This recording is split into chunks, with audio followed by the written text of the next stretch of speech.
आप सभी को मेरी ओर से प्रणाम। आज के इस वीडियो में हम जब भी हम शिवलिंग की पूजा करें तो शिवलिंग पूजन करने के तदुपरांत हम बिल्वपत्र और दुर्वादल यह अवश्य अर्पण करते हैं।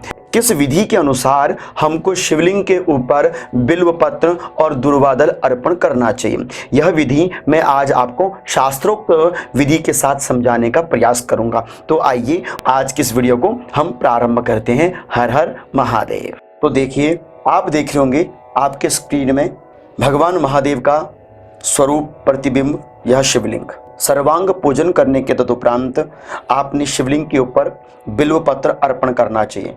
अब बिल्वपत्र अर्पण करने की विधि को आप प्रथम समझिएगा।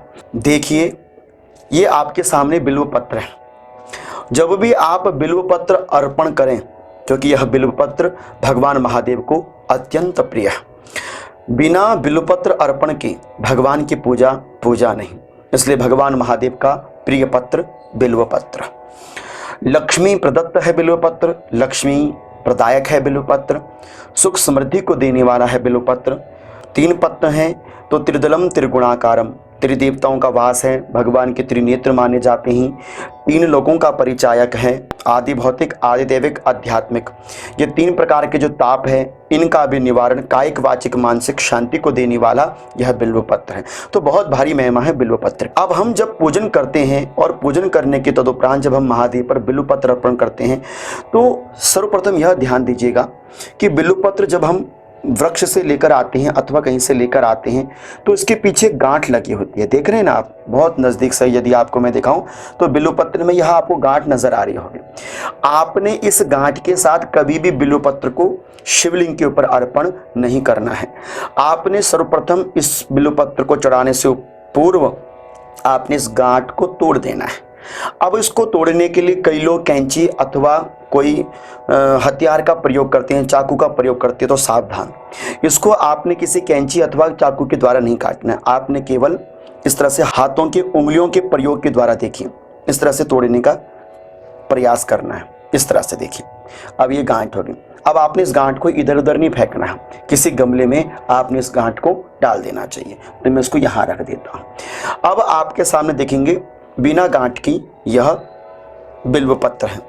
अब बिल्वपत्र यदा कदा कभी नहीं मिल पाते हैं तो आप चढ़े हुए बिल्वपत्र को पुनः से धोकर भी चढ़ा सकते हैं। यह प्रमाण मैंने बहुत बार अपनी वीडियोस में दिया हुआ है। तो यहाँ पर आप देखेंगे जब यह बिल्वपत्र आपके पास हो तो यह बाहर की साइड है और यह अंदर का कोमल भाग है। शास्त्र कहता है, प्रमाण देता है कि यथा उत्पन्नम तथा देयम, जिस वृक्ष में जो पुष्प अथवा पत्र जिस प्रकार से लगता है उसी प्रकार से हमने भगवान को वह अर्पण करना चाहिए। बिल्वपत्र जब भी लगता है तो लगने के बाद इस तरह से झुक जाता है, अर्थात कि जो यह कोमल भाग है नीचे की ओर झुक जाता है और जो ऊपर का यह भाग है यह आप देख सकते हैं ऊपर की ओर आ जाता है। तो हमने यही कोमल जो भाग है हमने शिवलिंग के ऊपर अर्पण करना होता है। इस कोमल भाग को अधोमुख करके रखना होता है, क्योंकि प्रमाण दिया जाता है सूत्र की बिल्वपत्रम अधोमुखम, बिल्वपत्र सदैव अधोमुख करके चढ़ाना चाहिए। अब पकड़ने की विधि क्या है? इन 3 अंगुलियों के द्वारा। देखिए, अनामिका, मध्यमा, अंगुष्ठा। जिस तरह से आप ये मृगी मुद्रा बनाते हो तो इस प्रकार मृगी मुद्रा बनाकर आपने बिल्वपत्र को देखिए, देख रहे हैं ना आपने इस प्रकार से पकड़ना होता है और इस प्रकार से पकड़कर आपने एक एक बिल्वपत्र को भगवान महादेव के लिंग पर ऐसे अर्पण करना चाहिए। अब यहाँ पर ध्यान दीजिए, जब आप बिल्वपत्र शिवलिंग के ऊपर अर्पण करते हैं ओम नमः शिवाय अथवा भगवान के नामों के द्वारा आप बिल्वपत्र अर्पण कर सकते हैं। तो इस विधि के साथ आपने बिल्वपत्र शिवलिंग के ऊपर अर्पण करनी चाहिए। एक एक बिल्वपत्र को पकड़ते हुए भगवान का नामोच्चारण करते हुए आपने बिल्वपत्र अर्पण करना चाहिए। अब देखिए, यदि आप किसी विशेष कामना हेतु अथवा विशेष रूप से यदि शिवलिंग में बिल्वपत्र अर्पण करना चाहते हैं तो आपको इन 3 पत्रों में ओम नमः शिवाय लिखना चाहिए अथवा इसमें राम राम राम लिखकर भी आप बिल्वपत्र अर्पण कर सकते हैं। देखिए कैसे, आप एक कोई पात्र लीजिए, अनार की हो कलम आपके पास अथवा कोई भी आपके पास तिनका हो, उसको लेकर श्वेत चंदन हो यदि आपके पास, या जो लकड़ी से घिसते हैं पत्थर में यदि वह चंदन हो तो उत्तम है। सिंदूर से ना लिखा जाए वह अच्छा रहता है। तो आप देखिए इस तरह से श्वेत चंदन का प्रयोग कर सकते हैं। इसमें ओम, इस पत्र में नमः नमः और इस पत्र में शिवाय। मैं आपको केवल दिखाने का प्रयास कर रहा हूँ, शिवाय। देखिए, तो इस तरह से देखिए, ओम नमः शिवाय, इस तरह से लिखकर भी आप बिल्व पत्र को देखिए ऐसे महादेव के लिंग में अर्पण कर सकते हैं। अब दूसरा तरीका यह है कि यदि आप बिल्व पत्र अर्पण कर रहे हो, आप ओम नमः शिवाय, या आपके पास लिखने का इतना समय नहीं है, तो आप इसमें इस तरह से चंदन लगा सकते हैं। देखिए, ऐसे अनामिका अंगुली के द्वारा भी चंदन लगा सकते हैं, या आप इसमें चंदन का छींटा देकर भी ओम नमः शिवाय कहते हुए आप शिवलिंग में बिल्वपत्र अर्पण कर सकते हैं। शिवलिंग में बिल्वपत्र अर्पण करने की विधि तो आपने सीख ली, अब हमने करनी चाहिए दुर्वा दल अर्पण। शिवलिंग में दुर्वा दल अर्पण करने का बहुत भारी महत्व है। गणेश जी में, शिव जी में दुर्वा दल अवश्य अर्पण करना चाहिए। देखिए, आपको मैं कुछ डेमो दिखाने का प्रयास करूंगा। ये आपके सामने दुर्वा है। दुर्वा यदि हो सके अपने घर की छत में लगाइए, किसी गमले में, शुद्ध होनी चाहिए, पवित्र स्थान से आपको दुर्वा का चयन करना चाहिए। अब दुर्वा दल को अर्पण करने की विधि क्या है? देखिए, यह आपके सामने घास जैसी ही है।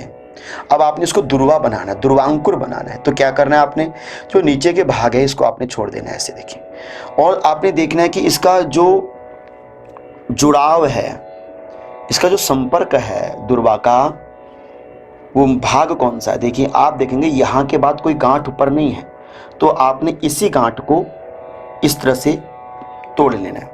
ध्यान रखिएगा कि आपने चाकू या किसी हथियार का प्रयोग नहीं करना है। कितनी करें, या तो इसमें 5 हो तो 5 भी कर सकते हैं, 3 हो तो आप 3 भी कर सकते हैं, अथवा इस प्रकार भी आप दुर्वा दल अर्पण कर सकते हैं। ठीक है, इतना आप समझ गए।